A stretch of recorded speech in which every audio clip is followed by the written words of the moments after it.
हिंदू हृदय सम्राट बाळासाहेबांच्या आदेशानुसार धर्मवीर आनंद दिघे साहेबांनी सुरू केलेली ही मलंगड यात्रा आजही अखंडपणे सुरू आहे। आणि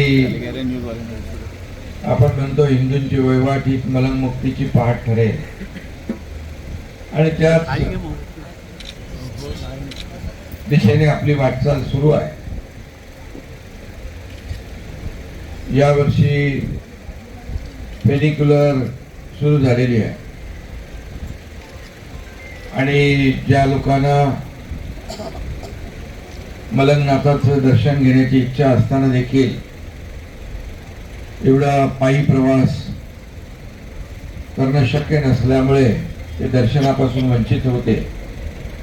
परंतु यावर्षी पहिल्यांदाच फेनिक्युलर सुरू झाली आहे। अनेक लोक गेले होते। यावर्षी हजारो भाविक मलंगनाथाचे भक्त धर्मवीर आनंद दिघे साहेबांचे पायी सगळेच झाले। बाळासाहेबांची विचारधारा घेऊन पुढे जाणारे लोक या यात्रेमध्ये मोठ्या प्रमाणामध्ये सहभागी होतील आणि यात्रा ही आजची सगळ्यांसाठी सुखकर होईल अशा मनापासून मी शुभेच्छा देतो।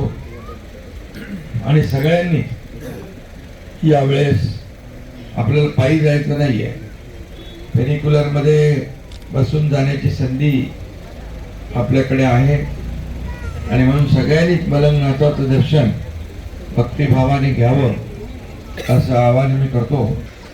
धर्मवीर आनंद दिघे साहेबांनी जो लढा पुकारलेला त्याचा पाठपुरावा आपला सुरू आहे आणि नक्कीच आपल्याला त्याच्यामध्ये यश मिळाल्याशिवाय राहणार नाही।